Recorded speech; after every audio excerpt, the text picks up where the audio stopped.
My name is Adriana Sakula, and welcome to the 2021 Osceola Update.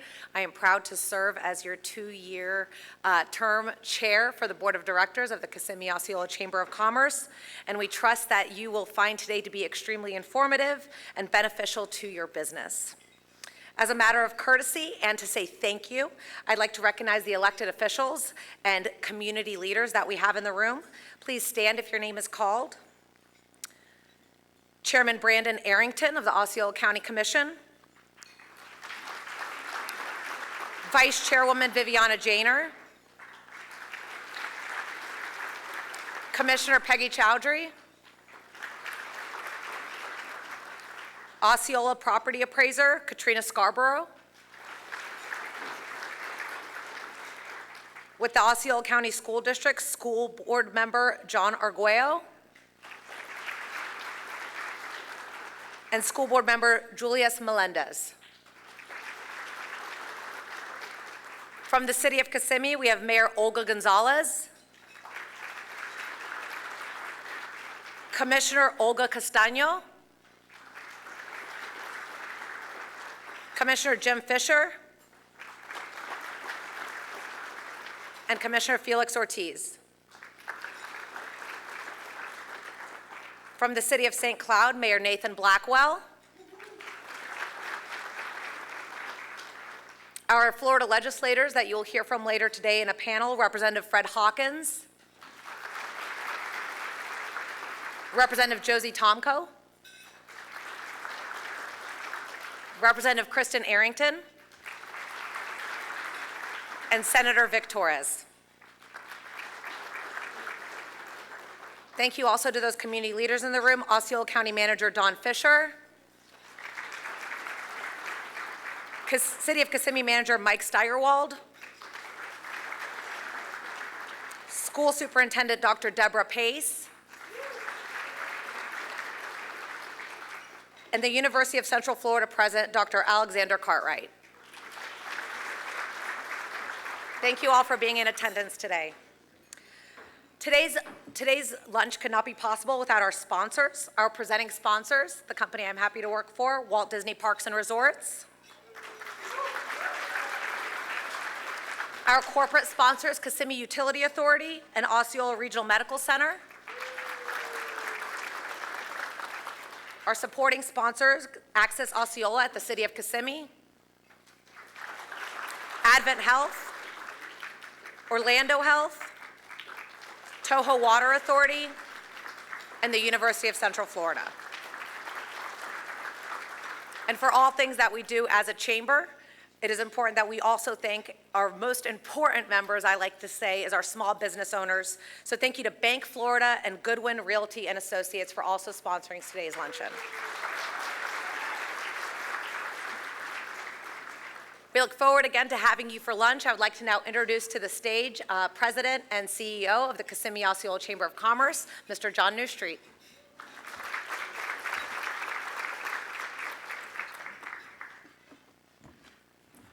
Thank you, Madam Chair. It's wonderful to be with you all here in person. This has been a tough year, and we roll with the punches as we did through last year. So if you were good enough to get a program and coming in, you can throw that out the window because we are rolling with the punches. Our first speaker hasn't arrived yet, so when he gets here, we will bring him up. He'll give us the economic landscape here in Osceola County. He joins us from the Florida Association of Realtors, and we'll have a lot of good information to share on the current status of our economy here in Osceola County and around the state. So we're going to skip past that first presentation and bring him up when he arrives, and we're going to go to the second presentation, which will be our legislative update.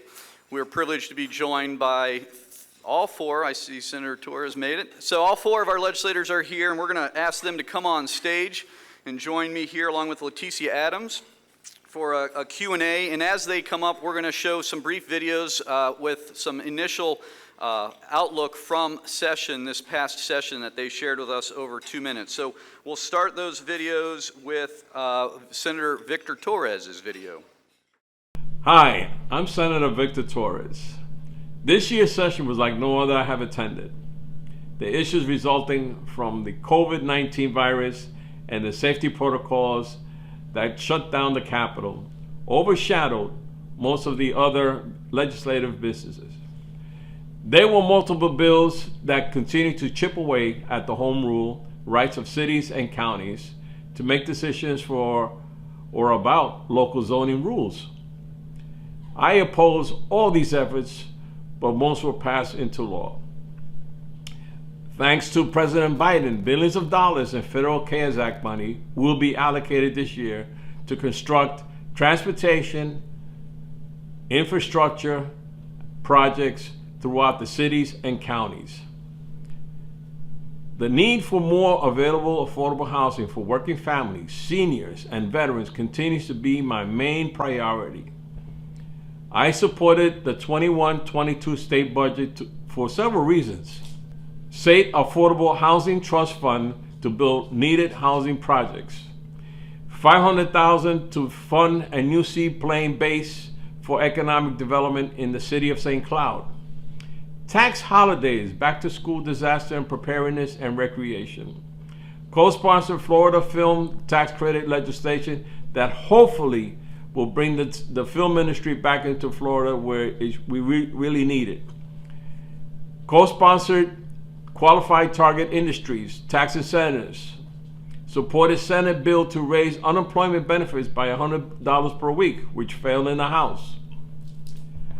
I look forward to working with all of you over the coming year to represent our collective interests. Thank you again.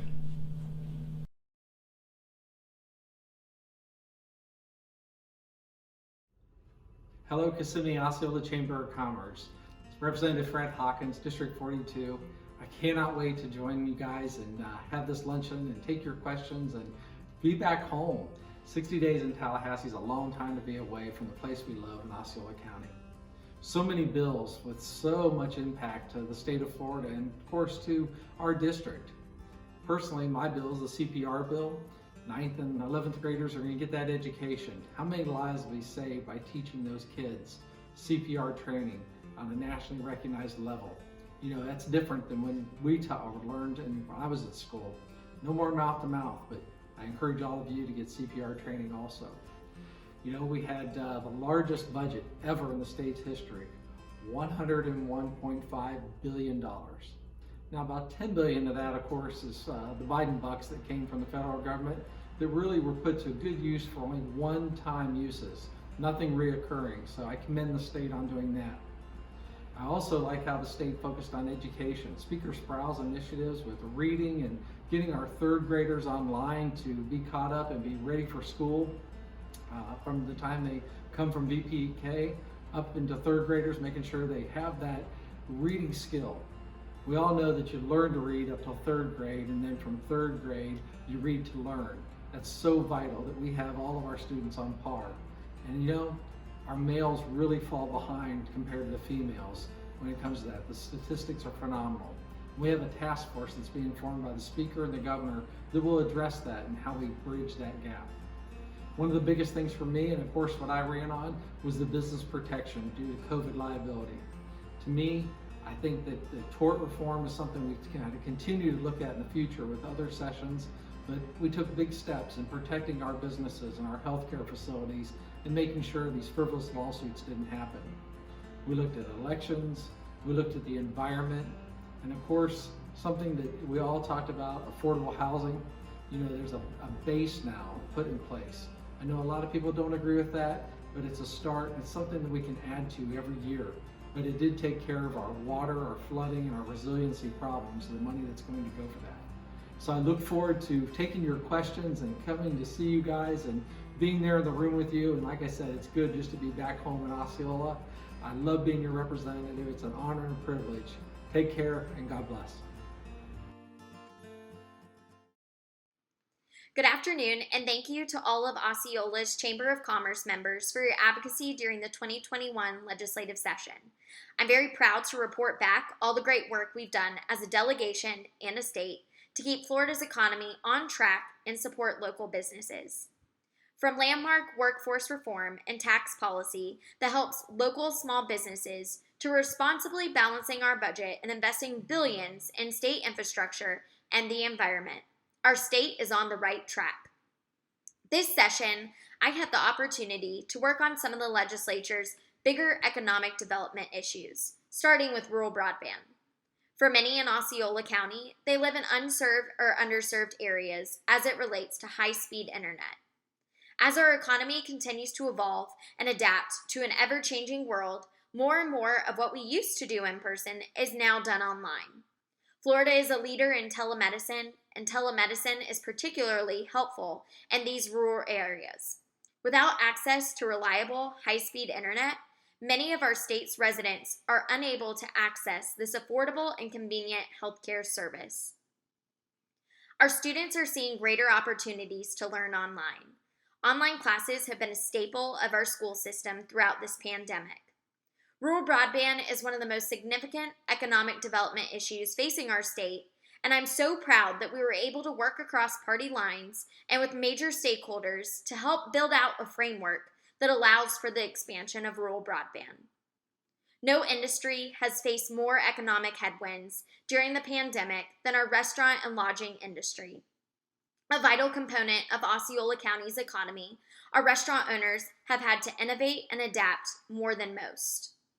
One of the ways they adapted through the pandemic was through the executive order by Governor DeSantis to allow for alcohol to-go sales.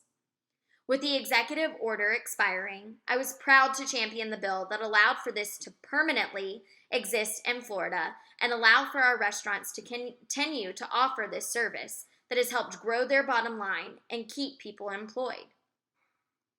Finally, as chair of the Agriculture and Natural Resource Appropriations Committee, we worked in a bipartisan fashion to pass a $4.5 billion budget that helps fund critical water projects that will help protect our state's environment and preserve our rich agricultural history for decades to come. Locally, we were able to allocate funds for the Cattle Enhancement Board research and promotion. These funds, along with billions invested statewide, will help rebuild our state's tourism industry and protect and preserve our pristine environment. I'm thankful for the opportunity to work on these issues and so many more on your behalf in Tallahassee, and I am so honored to represent Osceola County, and I look forward to continuing our great work next session. Hello, Kissimmee Chamber Board of Directors, members, and attendees.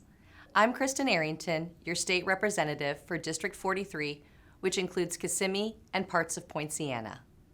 I was sworn in to serve in Tallahassee in November, and I'm truly honored to be representing my hometown in our capital.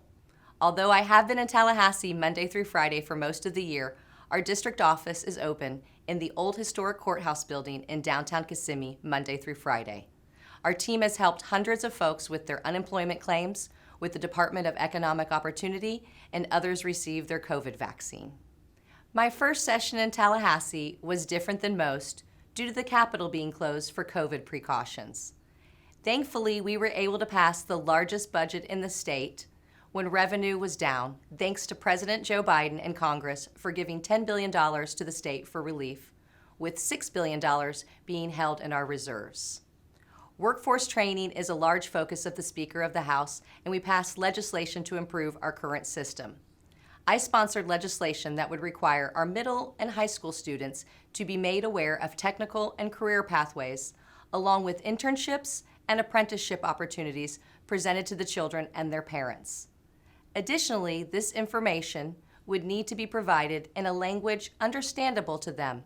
As we know, some of our more technical terms might not translate properly to students and their parents if their first language is not English. Although this legislation passed through every committee in the House unanimously, it did not get far in the Senate. I will continue to work on this legislation next session, as I feel it is very important to my district and our community for our workers and our business owners alike. Some other legislation important to the business community that was passed this session that I was proud to support is the COVID liability protection, which is a bill granting liability protections to businesses against COVID-related injury and death lawsuits. I know this was a big issue to many of our locals and small businesses, and I heard from many on you on why this was important. Also, legislation was passed requiring out-of-state online retailers to collect sales taxes on purchases made by Floridians. It is expected to raise an estimated $1 billion a year in revenue, which will reduce our commercial rent tax by over half.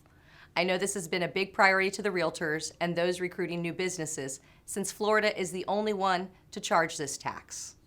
Besides supporting this legislation, I also co-sponsored it. Additionally, allowing public record notices to be posted online and not requiring them to be in the printed paper was passed. This will save our local governments money that they can invest in our infrastructure. Lastly, another bill that is important to our community that passed was the Right to Farm Act, which recognizes the importance of the agriculture industry to Florida's economy and putting food on our tables. I was disappointed in some of the legislation passed that I voted against, including the elections bill and those that preempt home rule. I also feel we need to invest more money and focus on affordable housing. I will continue to be vocal on issues that are bad for our citizens and bring a pro-business Democrat point of view to the table. Thank you to the Kissimmee Chamber for hosting a recap event and providing us an opportunity to answer your questions and give you an update. I look forward to our next legislative session in January 2022, when you all can come and visit us in the Capitol and come speak to the Osceola delegation and others about your priorities. However, please know that I'm always available to discuss your concerns, priorities, or challenges and how I can assist with them. Please reach out to me or my office. That's what we are here for. Thank you very much, John, and thank you all for being here. And thank you all. This was a session like no other. For half of you, I guess this was your first session, so you really don't have a base for this, but you know, they wouldn't let me in the building. It was hard to kind of bother people about bills because they wouldn't let me in. But as Kristen invited me back in, we're coming back, we're coming back, we're coming back. But this was an extraordinary session. We went from being in a budget deficit to having a little extra cash. And I think what's probably most relevant to talk about right now is the budget, since the governor signed it today, right? So the 2021 legislative session saw the approval of one of the largest budgets in the history of the state of Florida at $101.5 billion, that's a B, dollars. Can you, I'll let you all kind of talk about the items that you advocated for in the budget and what appropriations or projects that you anticipate being distributed or coming to Osceola County. And I'll start at the far end with the senior member, Senator Torres. Good afternoon, everyone. Good afternoon, everyone. All right, all right. This is good, this is good. Like Letitia said, it was a challenging year. It was an unusual session. $101 billion.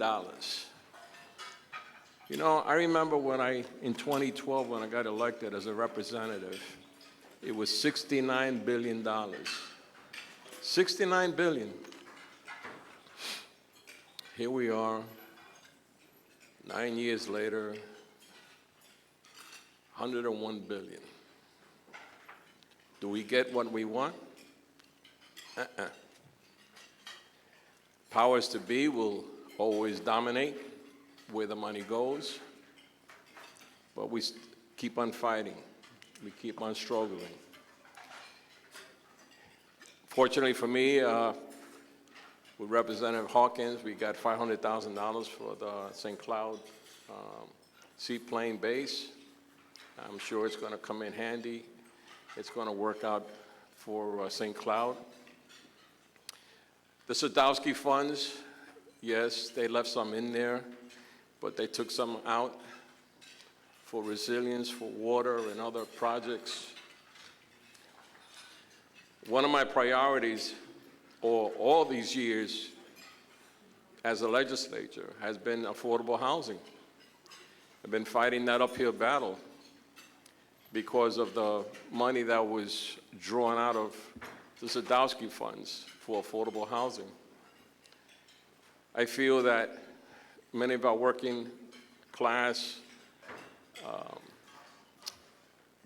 can't afford rentals or first-time home buyers. They're priced out of the market. We still have people living off hotels, out of some of their cars, maybe under some of the bridges, or, you know, with their families. And I'm a veteran, so I also see that veterans are also struggling in the state of Florida. The need is there. I feel that we could do better in Tallahassee. And we could do better in bipartisan, if you understand what bipartisan means. You get a seat at the table. You're able to negotiate and talk back and forth. And that's for me, it should be done. But when you don't have the bipartisan support and you are struggling and you're trying to get things done for your county. I have 2 counties, by the way. If you don't know, I have Orange, part of the lower half of Orange, and all of Osceola. So for me, it's a quest where I ask for one, I ask for the both of them to make sure that I get funds equally. We need funds for our schools, we need funds for our kids, we need, we had funds for, there was a bill that I supported. It was the online tax. In my committee, when it first came out, I was one of the first sponsors on that. And I made it known that I hope it doesn't change down the road. But guess what? It was changed down the road where that money was supposed to come to counties and cities. Let me repeat that. That money was going to come down to counties and cities. But they changed it. They gave it to the unemployment. The unemployment that I, in the Senate, supported a $100 increase for those who were unemployed. In the House, it was turned down. It went back to the $275. They didn't extend the amount of weeks. So the issue is, we're back to square one. We're back to negotiating and see what brings up this new year. I'm hopeful that with redistricting, we're going to see if there is any changes or any addition to Central Florida, especially down here in Osceola. There's a lot of things going on. So, but I thank you again for the opportunity to be here before you. And I know there's some more questions, and hopefully I can answer them. And I look forward to hearing from you. Thank you again. Thank you, sir. Representative Arrington, if you would like to talk about the budget. Absolutely, thank you. And if I can be frank, being a freshman Democrat, I didn't have much hope with appropriations, and my appropriation did get vetoed today by the governor, but I do want to talk about the positives and the wins that we had in the budget for Osceola County. Like we discussed, Senator Torres for St. Cloud and the seaplane base, that's a wonderful thing for our community. Osceola delegation also worked hard on education funding for us, so we have compression this year, and also thanks to our lobbyist, Mike Horner, for his work on that as well, because before this, we were the lowest funded in the state per student, the 67th, and so now we've moved up a few ranks this budget cycle, so that helps us financially at home. Also, we did receive some money in the budget for workforce training. I believe it's about $6 million for Osceola, so that's a big deal for us, especially having a very high unemployment rate during this pandemic, so that's another wonderful win for us. And also budget-wise, once I got elected, I kind of went to Florida Department of Transportation first, just to make sure with us having this revenue shortfall that it wouldn't affect Osceola and our road projects, to make sure that everything was still staying on track, which it is. So I try to do some of that work behind the scenes on the budget. Like I said, unfortunately, the appropriations were not a win this year, but this next year I'll be coming back asking for more for affordable housing and more money for our town. Thank you. Thank you.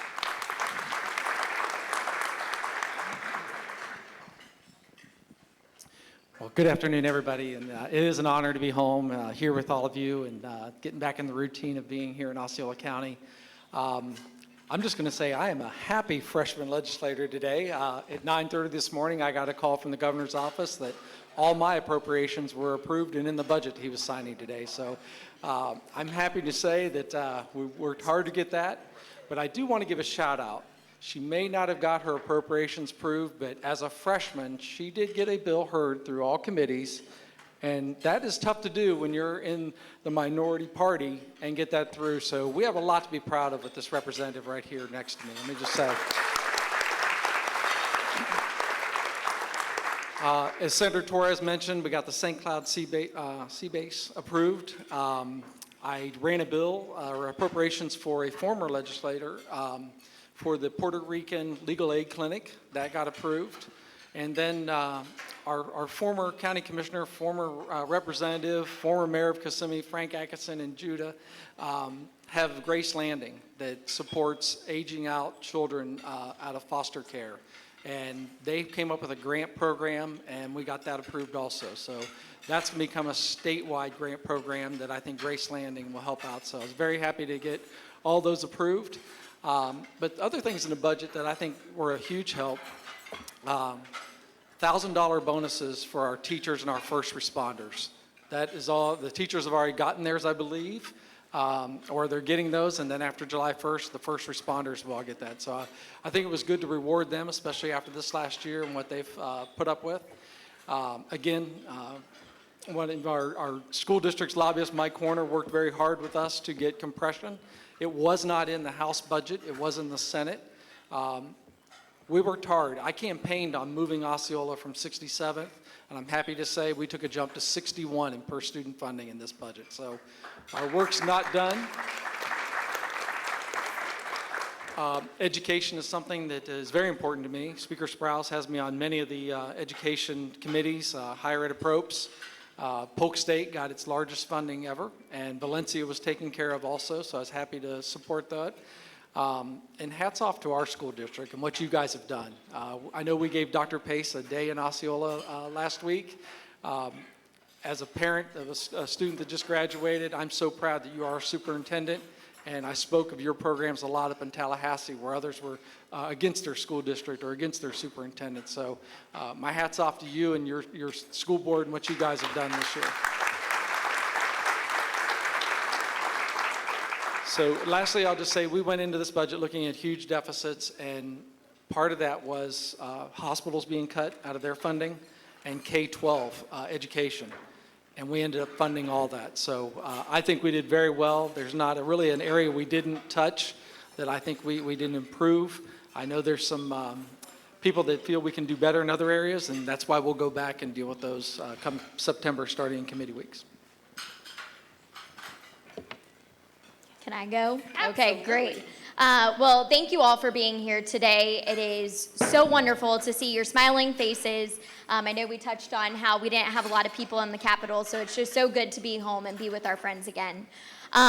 This year I had the opportunity of chairing the Agriculture and Natural Resources Subcommittee, which was a huge honor. Being someone whose family background, my background is in cattle ranching, this was a wonderful budget to oversee, and as many have mentioned up here, the House took a very conservative approach from the beginning. We waited to hear back from the revenue estimating conferences to what real numbers were in real time. We didn't want to get ahead of ourselves and fund these programs that wouldn't be able to have recurring funding or put recurring funding where we know that if we come back next year, we couldn't fund those projects. It was a great process. It was very much a member-driven process. My budget, as I mentioned in the video, we had $4.5 billion in my budget. So I'm very proud of our budget that we had laid out in front of us, and as Representative Hawkins said, I was very privileged to receive a call from the governor's office today that all of my appropriations projects had made it through, and all the ones that were important to me in my budget made it through as well. Specifically, some of the ones that are really important in Osceola County is the Special Olympics Unified Champions. That's going to be a huge event that's going to happen in Central Florida. It's going to happen in Orlando. I believe it's held at Walt Disney's World of Sports. However, we know that a lot of those individuals who are coming will stay here in Osceola. They'll eat at your restaurants, and they'll be able to partake in what we have here in our county. It was a privilege to work on this budget. It's a privilege to work with the Osceola County delegation, and the budget was a very good budget that we had this year, and we took care of a lot of important projects that were important not only to Osceola County, but to the state of Florida. Thank you so very much for that. I want to keep us on time, so I want to ask one final question because you all gave us so much in these videos and you all have definitely worked on so very many things. And that's because you all were so very productive because you wouldn't let me in the building. So, but I'm not holding a grudge. I guess I'll just ask, since we're already talking about, we'll be back in committee weeks in September and back in session in January. What are you, right now we're gonna do summer break and we're gonna pray for knock on wood, a very calm hurricane season. But as we get ready, what is your number one priority heading into this new year? Is there something that you didn't get done, or is there something that you already see in the community that you want to tackle? What's your number one? And we'll start here. Well, I think that's a great question. And for me, we just got out of legislative session. I think that there are a lot of things that we saw that happened during the pandemic that affect our business community, and practices that were put into place under whether it be executive orders or just out of businesses trying to diversify and adapt to make ends meet and to keep employees, and also to make sure that they have their consumers coming and shopping at their stores and eating at their restaurants. Bill that I worked on this session that I talked about was the alcohol to go. That bill was brought out of this pandemic, and it was something that was very important. Yes, cheers.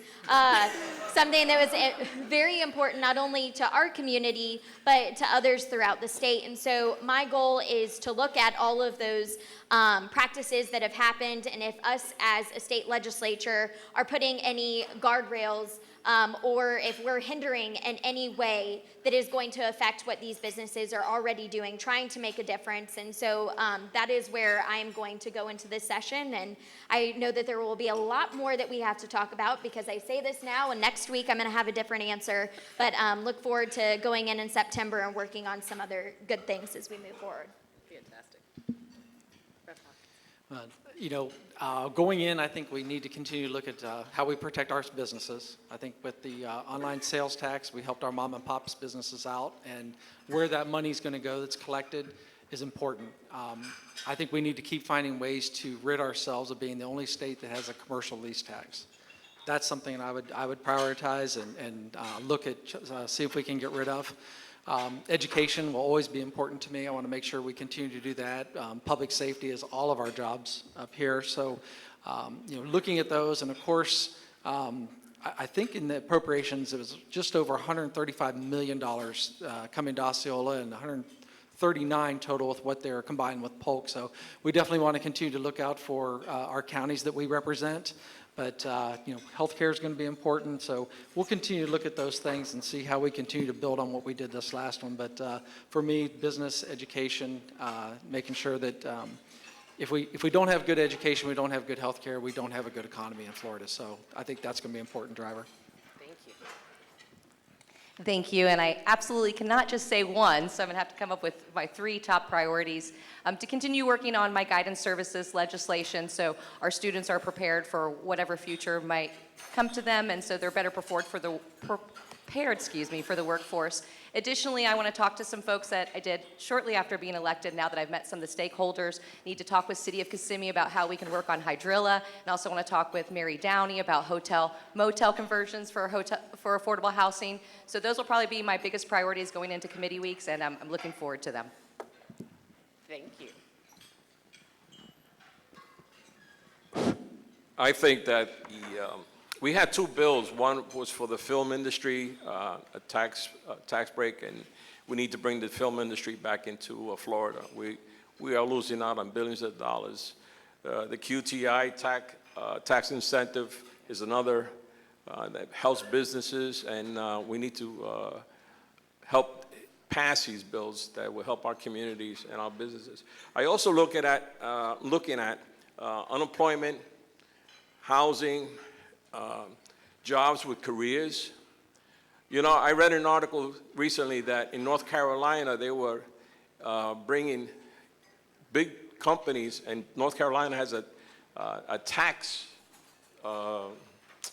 market there that they some businesses are going there and they're getting taxed, but here in Florida, we offer a tax break. Why are we not getting some of these big corporations that come here to offer jobs, good paying jobs. Folks, we need to change the atmosphere. It's not only about hospitality, transportation, it's about jobs, a career, that our kids will have a future. They won't have to leave here. And our schools, we need to support the Neo City in their expansion and make sure that we offer new jobs and qualified young kids to continue. So I'm hopeful that this will happen next session. Thank you again. Thank you very much. Thank you all for being here. Let's give it up for the panel, please. This is really a look at housing. So as much as it's important to learn what happened in the legislative session, we have our own issues to mitigate in Osceola County. And one of those central topics is housing. And so we have 3 expert panelists here to talk through some of that. And then our keynote speaker will talk about homelessness and how pervasive that is. And then that'll be followed up by our economist, Brad O'Connor, from the Florida Association of Realtors, to really kind of give us some data to work from as we go forward from what we learned here today. The other thing that we're trying to incorporate in this, and we've all become far more proficient in Zoom and technology, is we're trying to do some interactive element here and some surveying. So in your program, there's a QR code we'll encourage you to scan, and that'll allow us to do some interactive polling for both the speakers here, and I believe Matthew, when he speaks, will incorporate this as well. I'll also draw your attention to your placemats. So if your food has covered that up, there are some key crucial data points on that placemat that we really want you to take home. And so draw that information from our speakers here as we go through this topic, and again, participate in that survey as it comes along. So welcome again to the panelists. It's great to have you all. I'm actually going to reverse the order and go first to Lee Steinhauer, because I really want to address the issue that most people are probably curious about. There's building everywhere. Why don't we have enough houses, and what are some of the barriers to get us to that inventory that we need? I appreciate it, John. Affordable housing is an enormous problem. Our lack of affordable housing is an enormous problem, and it's multifaceted. It's not just confined to our area or our state. It really is a nationwide issue. For my section, I wanted to kind of give the housing industry perspective, and particularly some of the challenges that the industry faces in trying to provide affordable housing. So I have a question that we'll start off with. I don't know if it pops on the screen or not, but It should. see, John, you made me go first, and technical difficulties. I know, yeah. Man. Hey, what else could go wrong today? All right, so it's the other one.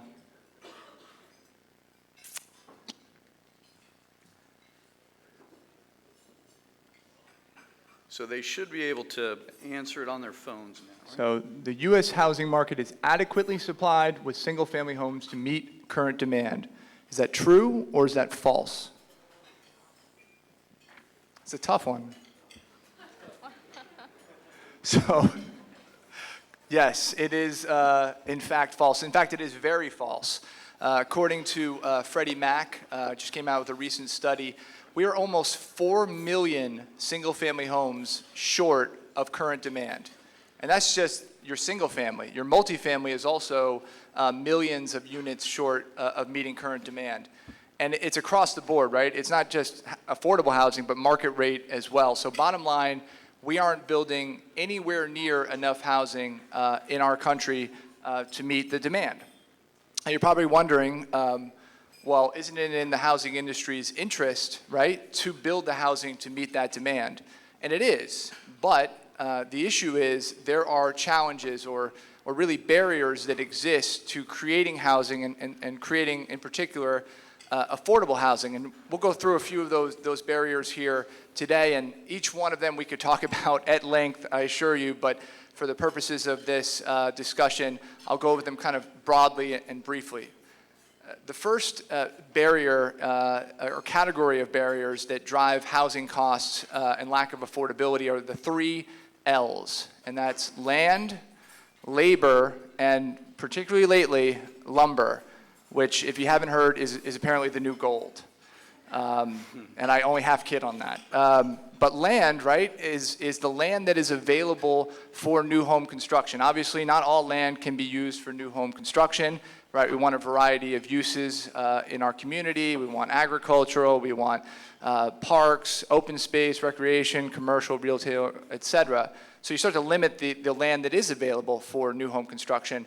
Then there's other considerations, topographical, environmental, whether there's infrastructure in place, market considerations as well, their employment centers, et cetera, et cetera. So you really start to narrow the land that is available and attractive for new home construction.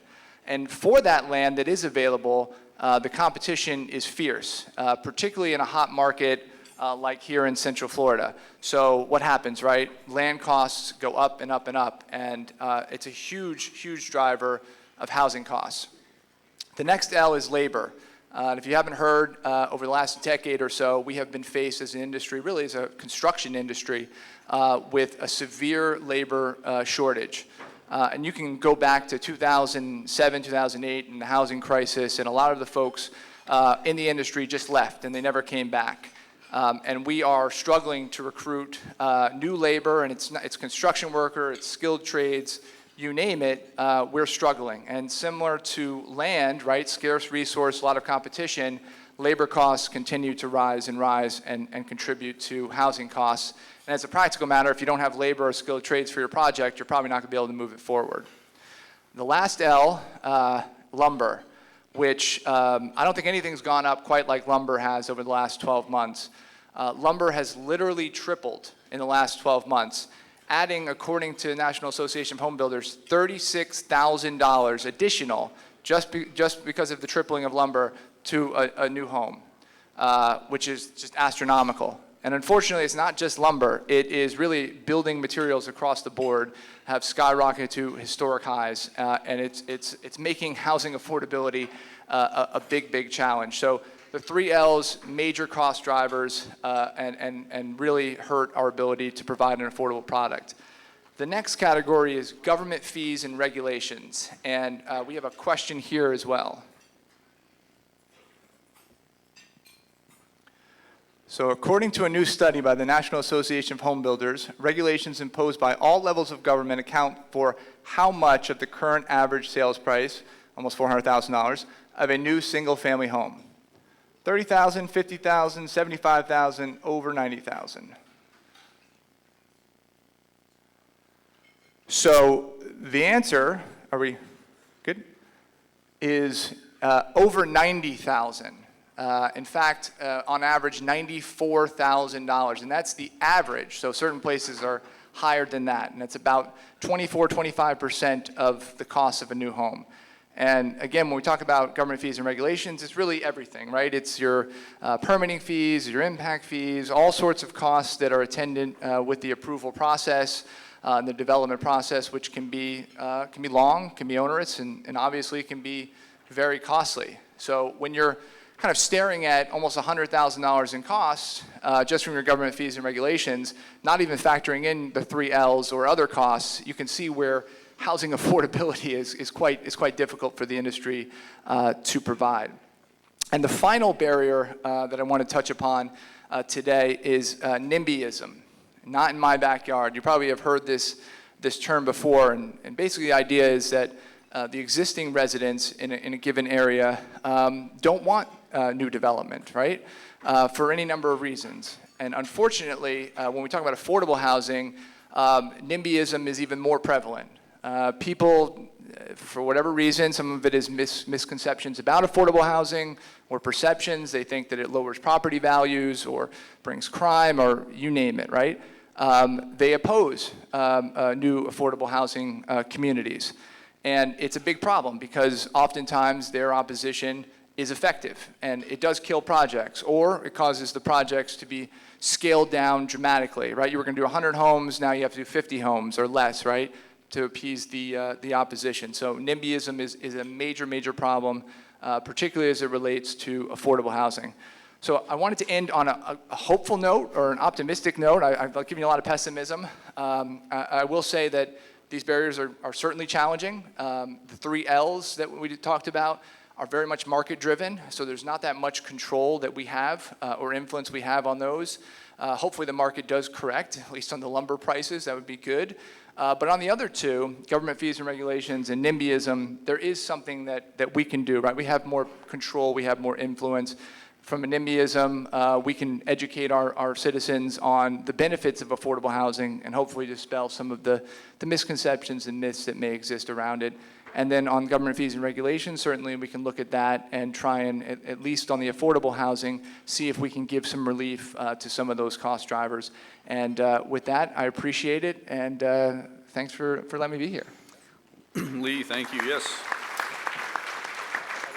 And it's, I convened a group of stakeholders to really figure out how to fill this portion of the program. And so there's only so much time to cover it, but it's important to note, like Lee alluded to, there are a lot of people working on this and a lot of progress being made. And so we wanted to make sure we just gave you that foundational information that there is work being done, there are barriers to overcome. And so Lee, thanks for sharing some of the basics on some of this.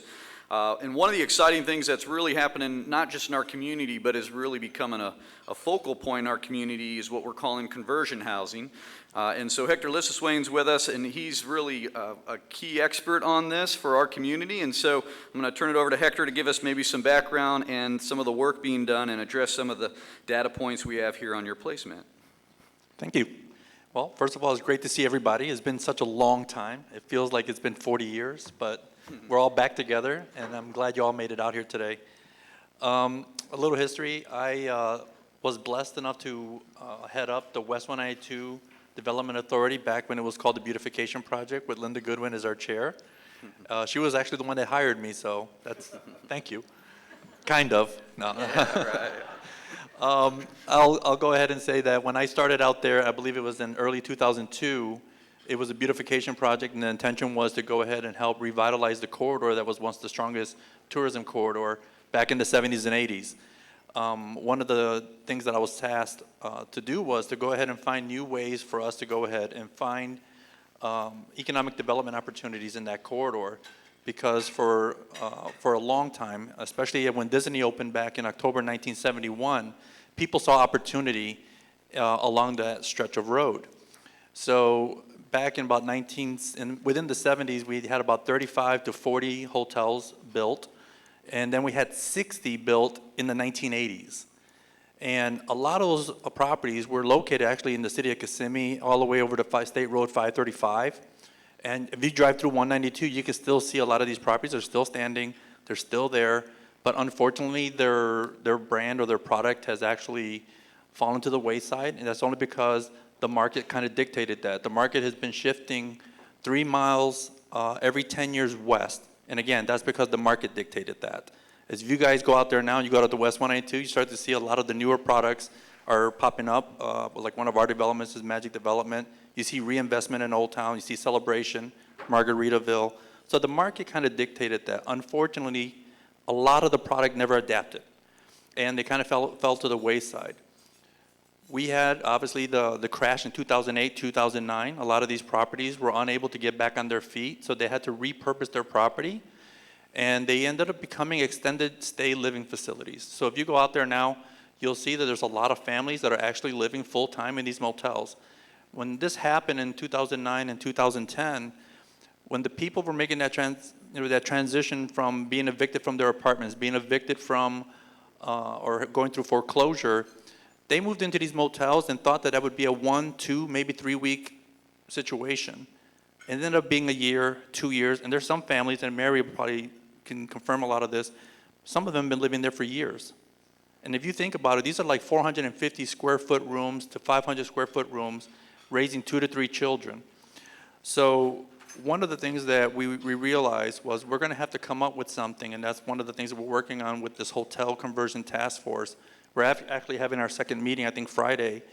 We're trying to come up with a way to try to maximize opportunity out there in that 3 mile stretch that goes from the city limits over around Hoagland and goes all the way over to State Road 535. It's about a 3.2 mile stretch. Right now, when you look at that area, it's actually prime for redevelopment. And we have to find a way to try to, first of all, encourage a lot of those property owners to either exit or repurpose their property. And if they're going to repurpose it and they're going to end up housing families, then we have to come up with something that says if you're going to be a hotel, then you're a hotel. If you're going to be an apartment, then this is what you have to do to help these families live in a sustainable household and provide them the opportunities they need. So back in 2009, 2010 is when we first started to notice school buses stopping at hotels. And we ran to the school district then and said, there's something wrong here. There's buses stopping at a hotel. And it was about 2 or 3 buses at that time. And I can tell you the first property, it was right across from the property that we're developing right now. And when we went out there, again, there was only 2 school buses stopping out there. And I think now they're up to about 49 or 50 school buses stopping on US 192 at these motels. So at the time, I think right around 2010, the industry itself and a lot of the local nonprofits, we gathered together and we worked together to try to resolve some of these issues. And that was a big thing for us, trying to, first of all, identify all the people that were staying there. And you know, you heard earlier about there's a little bit of a stigma when you hear workforce housing, affordable housing. The people that live in these facilities, we've learned, work longer hours than most of us. And they work 2 to 3 part-time jobs.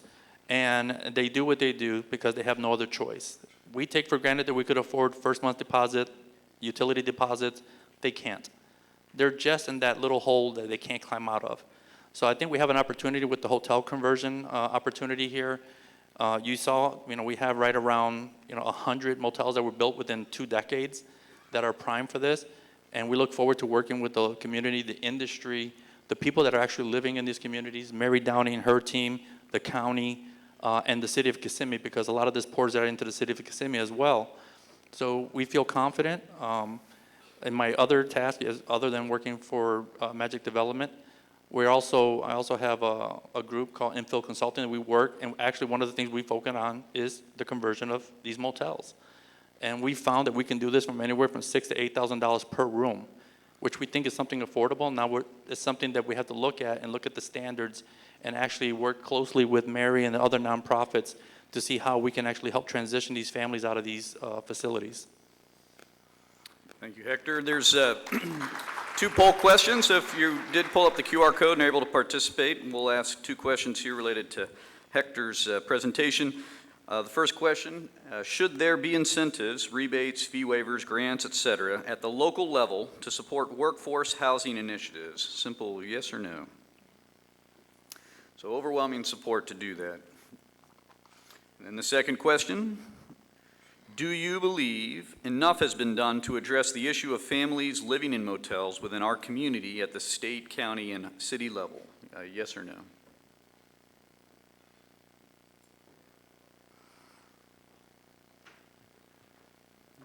I'm locked out.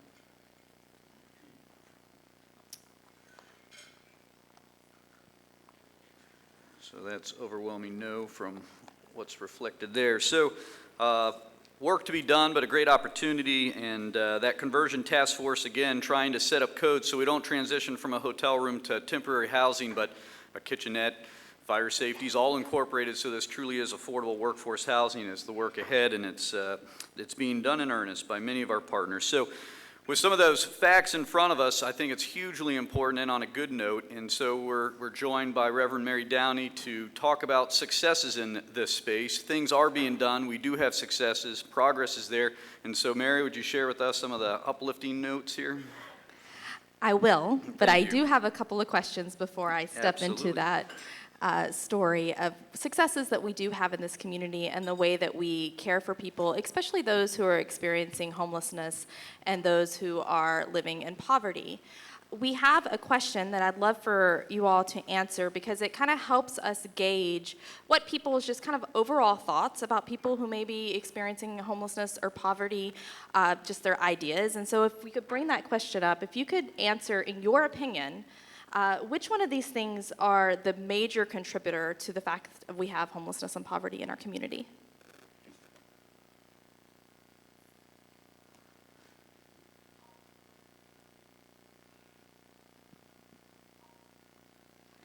So what's interesting about this question is that, as you can see, there are multiple answers, though low wages has pretty much run the field there, and I would agree in a lot that that is probably one of our major contributors.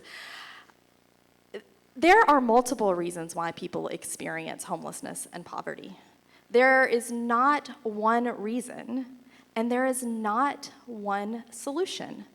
So when we think about what success looks like for our community, when we talk about good things that's happened, I think the first thing that we need to recognize is that we have amazing nonprofits who are actually working in all of those areas.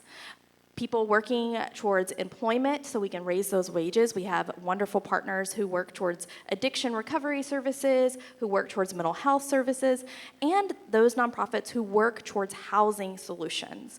I often say at Hope Partnership that we have to address the individual barriers that people have that perpetuate homelessness and poverty.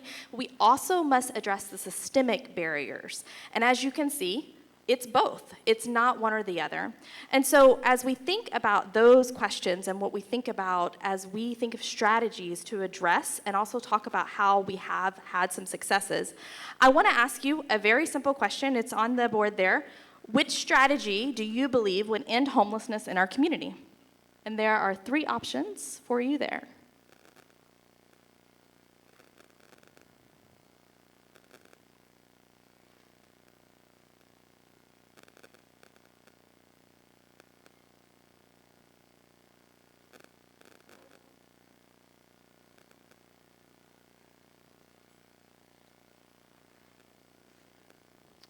So overwhelmingly, we understand that to end homelessness, there is only one solution.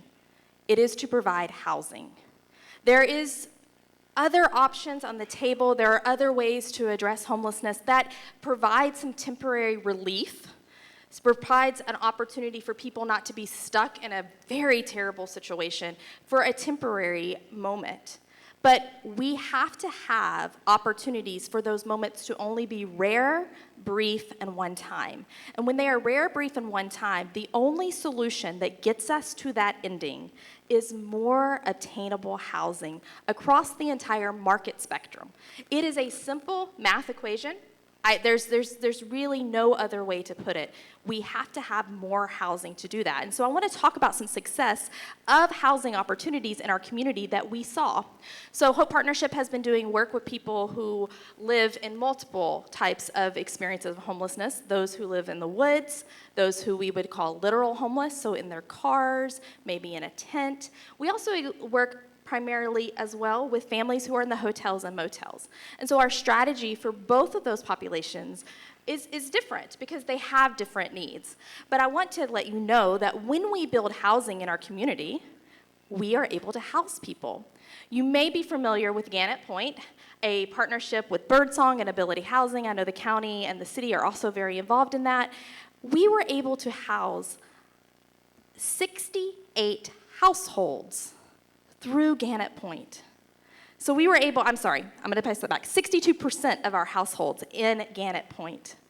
That allowed us to be able to serve those folks holistically.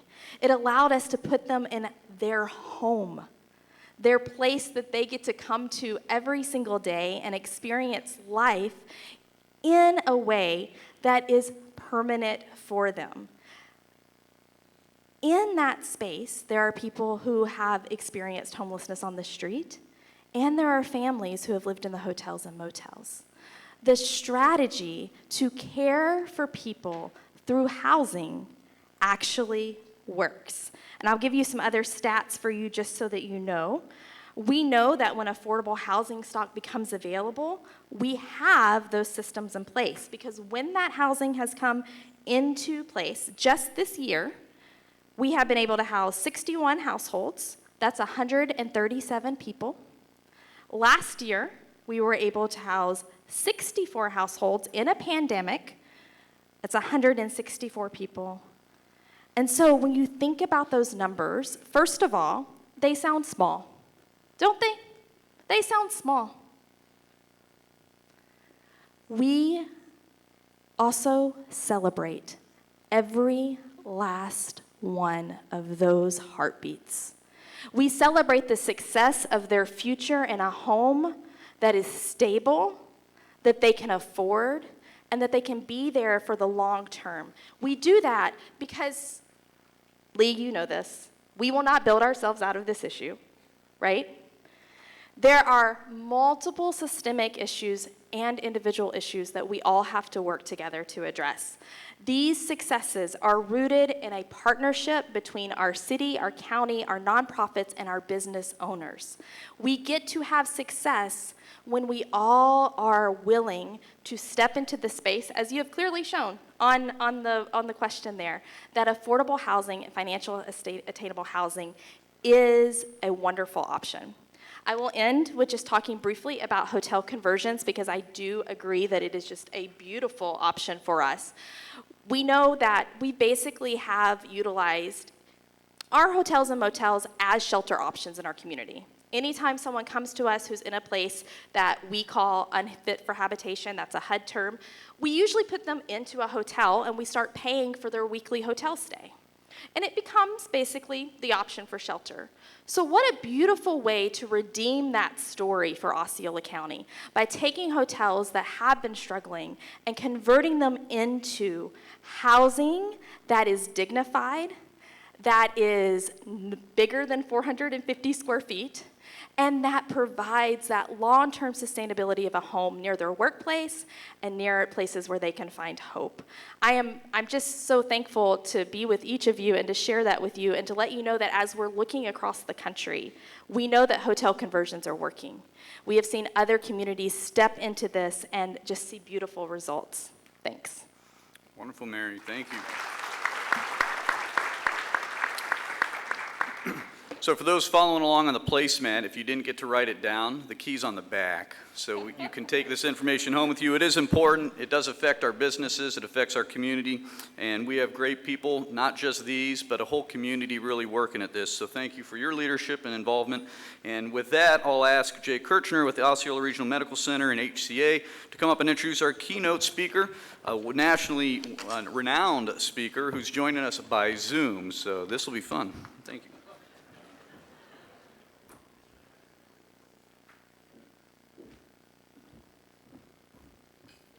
Thank you. As John mentioned, my name is Jake Kirchner. I serve as the Division Vice President for HCA of North Florida Division. And I'm here on behalf of our corporate sponsor, Osceola Regional Medical Center.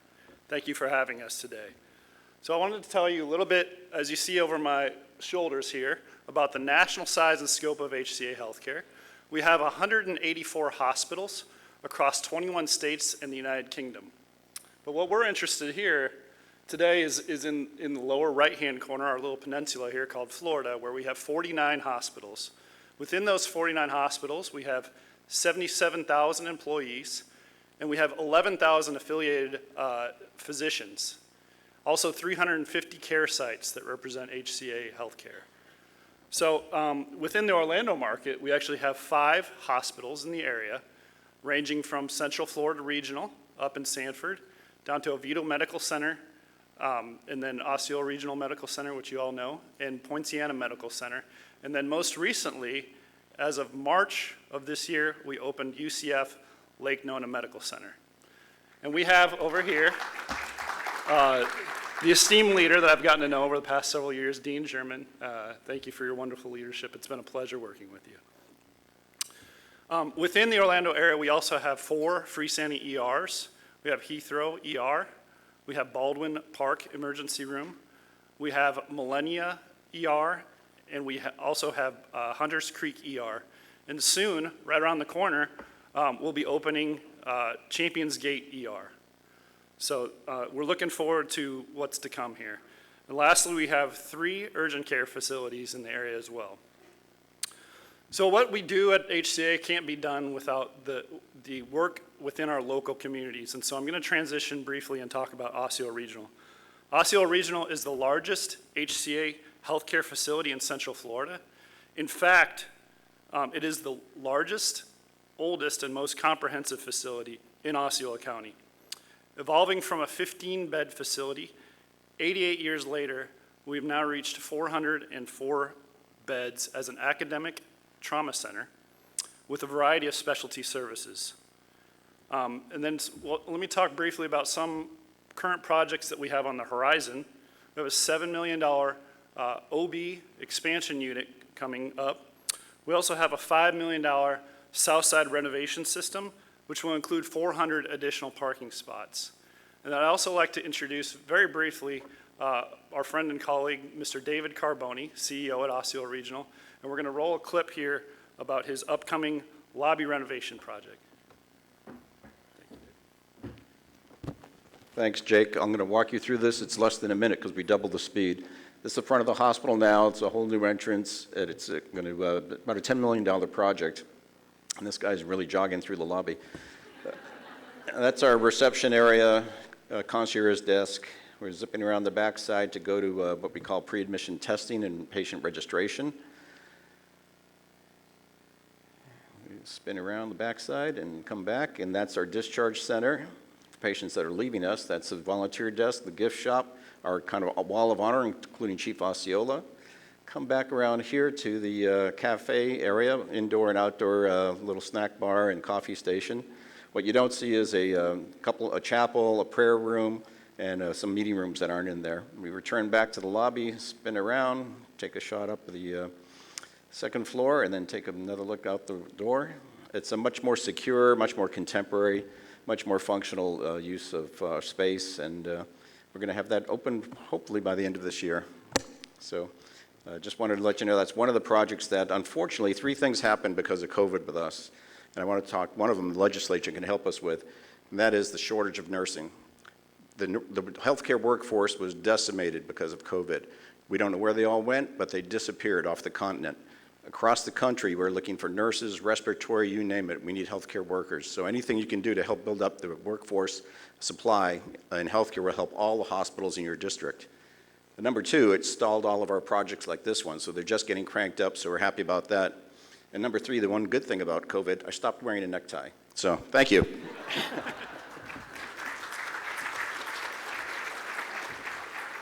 Thank you, David. I think I saw Mike Horner in the lobby there on that video. So to that end, it is my honor to introduce today's keynote speaker, who has dedicated his career to finding solutions to one of the greatest needs in our community. There's a little section I like to call reading. So if you turn to your pamphlet in front of you, you can see Matthew Doherty. Matthew Doherty has nearly 30 years of leadership experience in both the private and public sectors, focused on ending homelessness and the creation and integration of housing, services, programs, and economic opportunities. Through his consulting practice, Matthew now provides expert guidance to national, state, and local organizations seeking effective solutions to housing needs and homelessness. I encourage you to read through the rest of his background on your own. When I introduce a speaker, I like to give a little personal clip about them, so I asked my friend Mary Downey if she had any information on Matthew, and she said, just know that he is very kind, he's very smart, and you all need to listen. So with that, Matthew Doherty.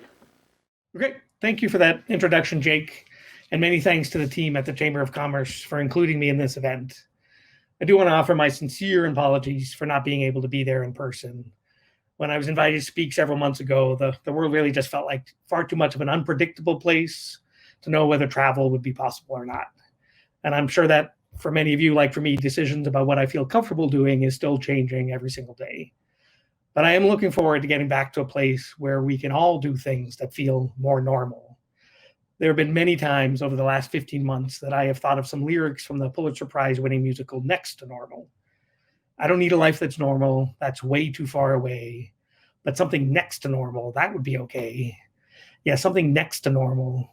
That's the thing I'd like to try, close enough to normal to get by. And I'm going to guess I'm not alone in feeling that way. But when it comes to issues of housing and homelessness, we can't afford a return to normal. Even next to normal won't be anywhere near good enough. I'll tell you what I mean in a moment, but first I'm going to ask you to indulge me in a mental exercise.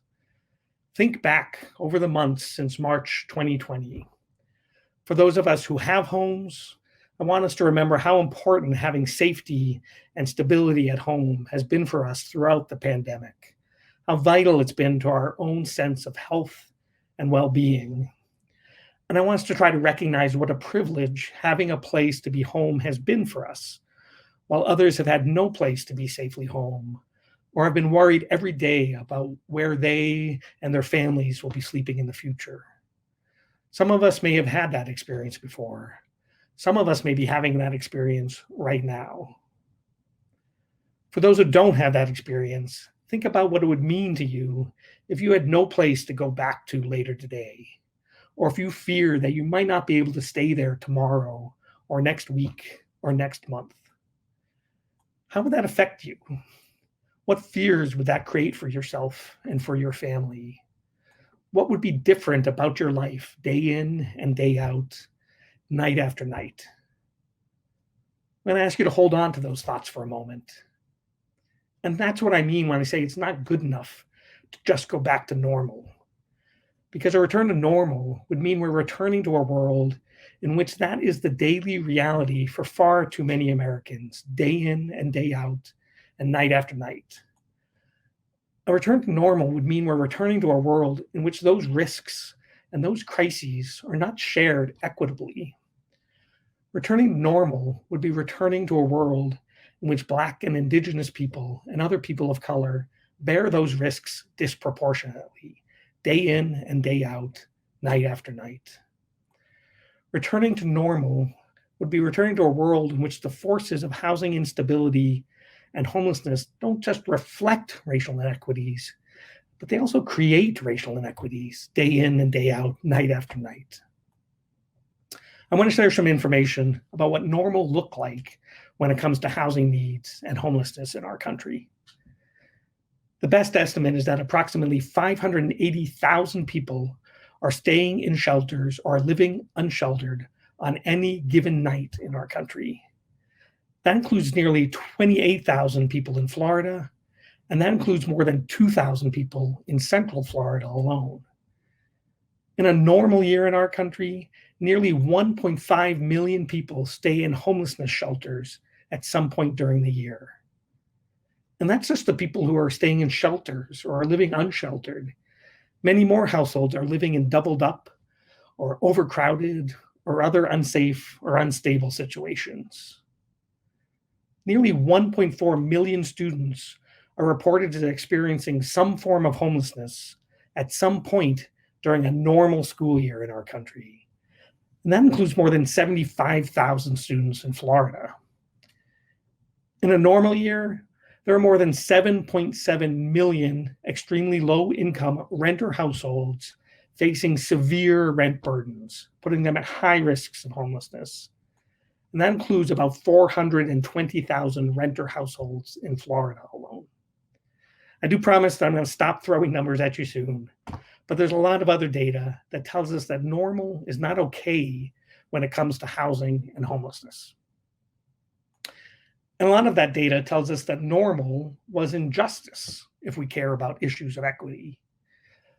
Housing instability and homelessness are inextricably linked to long-standing racial disparities and have been amplified during the pandemic. For example, Black people comprise 13% of the general population in the United States and 26% of those living in poverty, but Black people account for more than 40% of people experiencing homelessness. That data makes it clear that poverty rates alone do not explain the overrepresentation. In Central Florida, it is even more disproportionate, with Black people comprising 25% of people living in poverty, but 55% of people experiencing homelessness. Data also tells us that Black renters face eviction at about double the rate of white renters, and renters of color are facing the greatest hardships in keeping up with their rent as a result of the pandemic. And there are many other forms of inequity. For example, people with disabilities face much higher rates of homelessness, and so do LGBTQ youth and adults. And it's not just that the experiences are inequitable, they also have consequences which reinforce and make worse the inequities. As I think we all understand, living in stable, affordable homes yields many opportunities that result in stronger outcomes for children, for youth, and for adults. A stable home provides a platform for improved outcomes around employment, around health, and around education. Let me focus on children and youth for a moment. Without stable housing, young people are more vulnerable to mental health problems, to developmental delays, and to poor cognitive outcomes. Children and youth experiencing homelessness and housing instability are less likely to be academically successful and less likely to graduate from high school and to make it to and through college. Grade school children with more than 2 school moves are 2.5 times more likely to repeat a grade, and adolescents who experience school moves are 50% less likely to graduate from high school.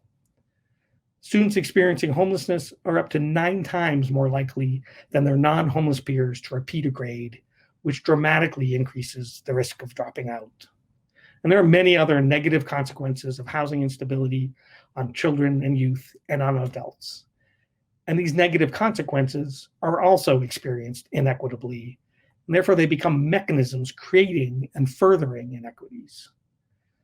So for me, in the work I do, and in communities across Florida and across the country, a return to normal is a return to something that was unacceptable.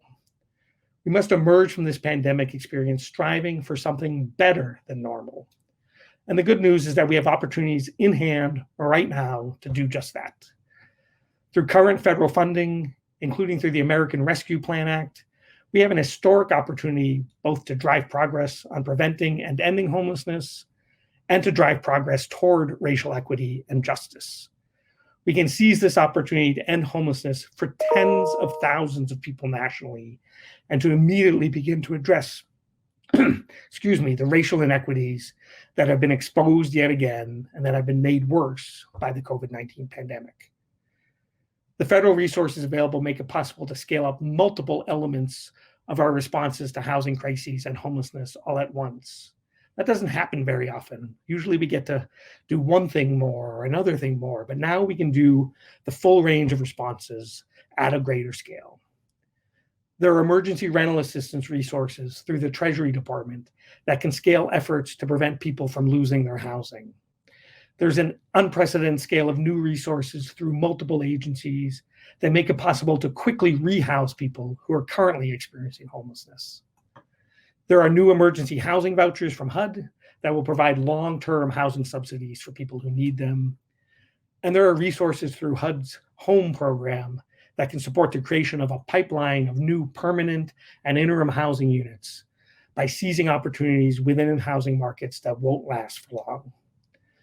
To seize these opportunities, we must act both urgently and wisely, focused on the best and strongest practices, and with a vision of racial and housing justice driving our decisions and our actions. If we succeed, we can help make the case that ending homelessness and achieving housing justice are achievable goals. I know this won't be easy, especially with so many households facing housing crises and a risk of eviction right now, and with homelessness response systems already stressed and strained with the continued response to the COVID-19 pandemic. And to seize these opportunities, we also can't return to normal business as usual practices either. We have to strive for something better than normal by doing our work differently. We need to do more to ensure that the resources will reach and prioritize the specific households who face the greatest risks of homelessness, recognizing that those risks are racially inequitable. We need to make sure these resources are reaching and effectively serving households with prior histories of homelessness, who often are at the highest risk of returning to homelessness, households at the very lowest income levels, households staying in more informal living arrangements, sometimes without a lease. That's often the living situation for people just before they become homeless. We have to reach immigrant households and people who communicate in different languages. We need to make sure our approaches are appropriate for survivors of domestic and intimate partner or sexual violence.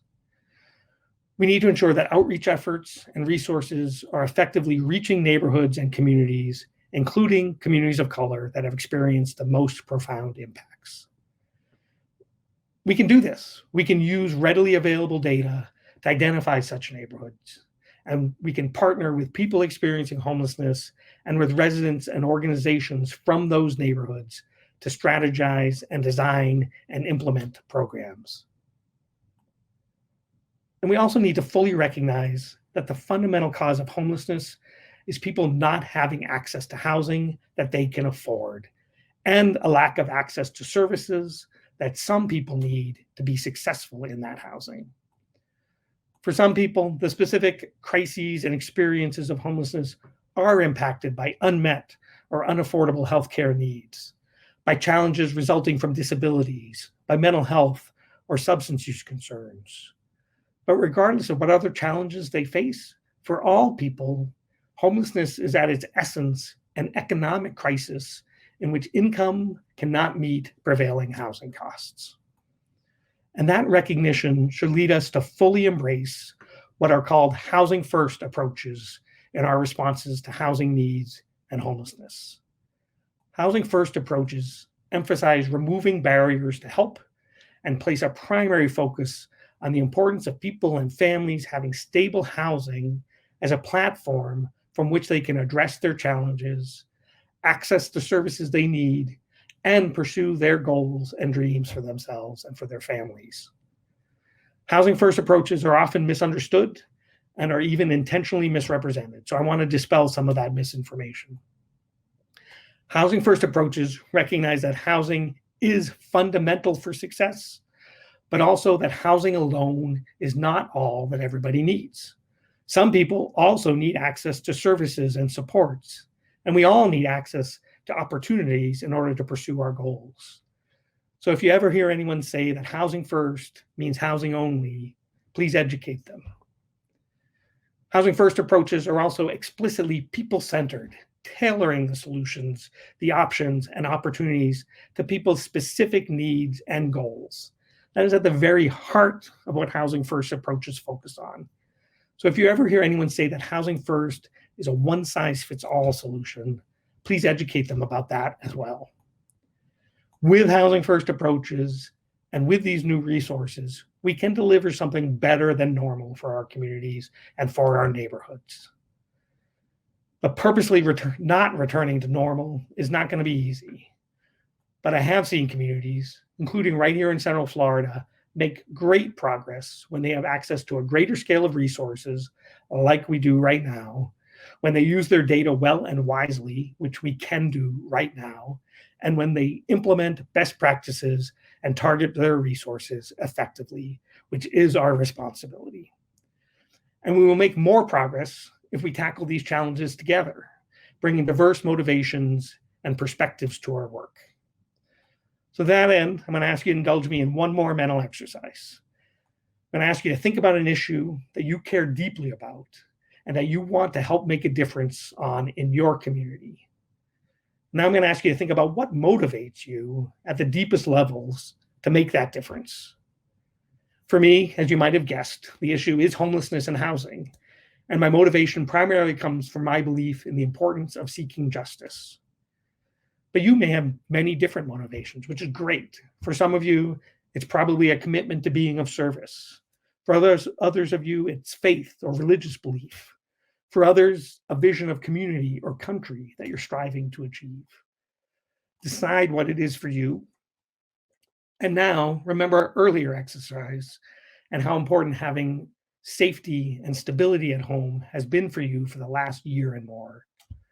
So my main ask for you today is that you take that recognition of the importance of home, that you apply what motivates you the most deeply, and that you find ways to become voices for the importance of home for each and every one of us.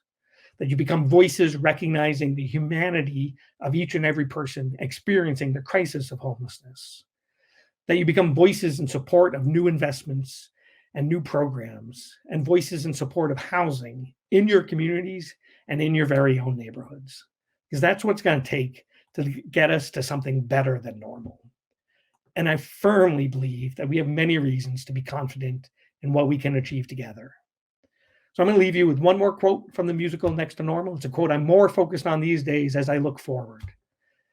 Going to get us back to normal, going to get us back to good, going to get back to what we had and maybe more, going to get us back to good times and forget the things we should, going to get us back to better than before. We can get things back to better than before. I really want to thank you for your time and attention today, and congratulations on this terrific event today. Thank you very much.